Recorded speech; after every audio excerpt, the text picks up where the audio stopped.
The rise of the novel.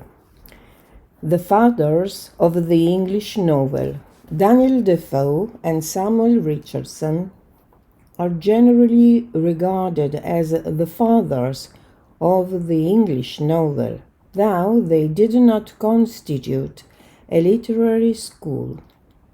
The 18th century novelist was the spokesman of the middle class.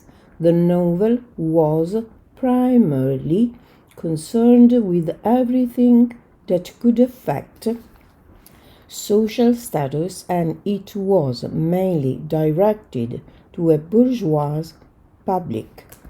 The writer's aim, the plots which had traditionally formed the backbone of English literature for centuries, plots taken from history, legend, and mythology, were abandoned.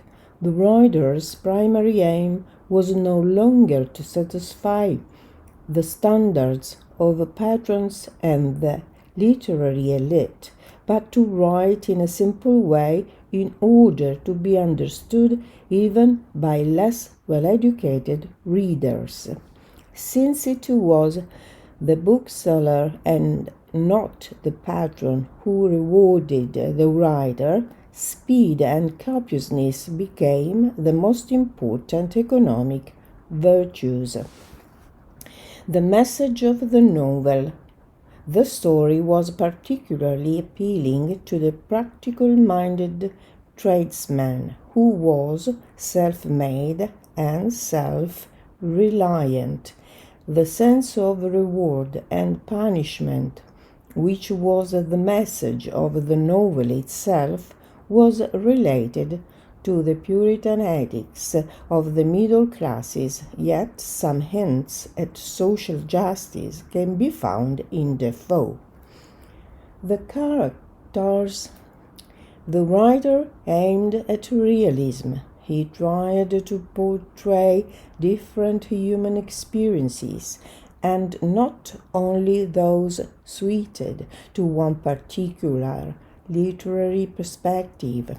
The realism of the novel was linked not to the kind of life presented, but to the way a life experience was presented.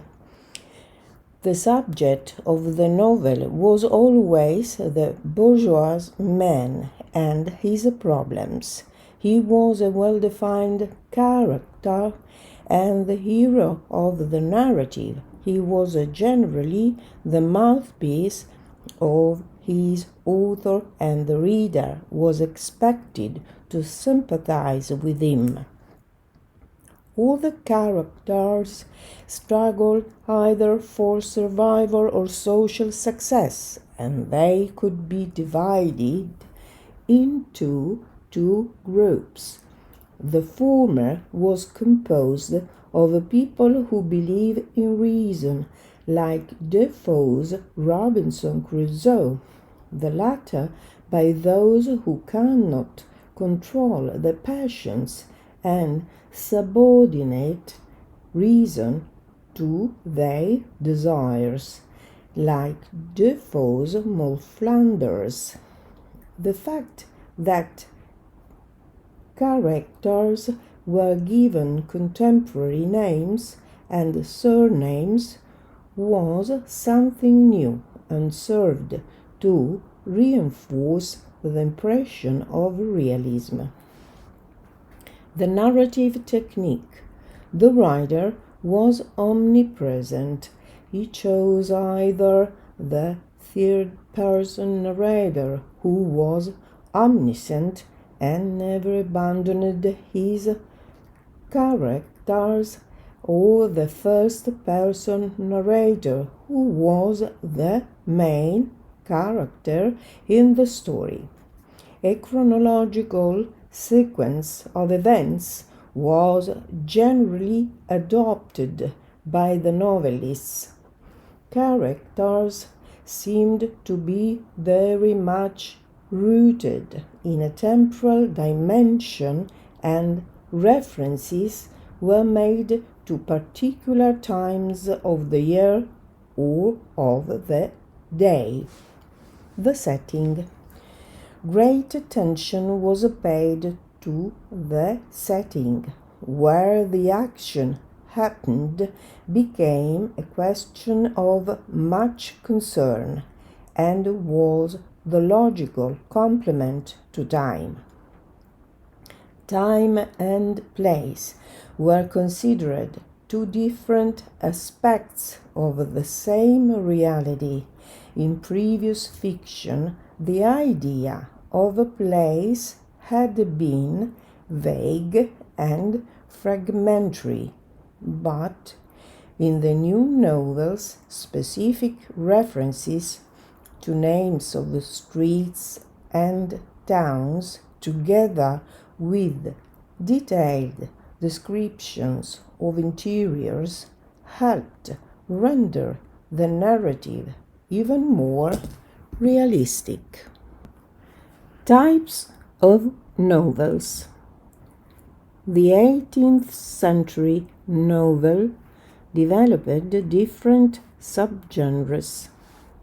The realistic novel, Daniel Defoe's Robinson Crusoe, focuses on realistic descriptions of a time and place.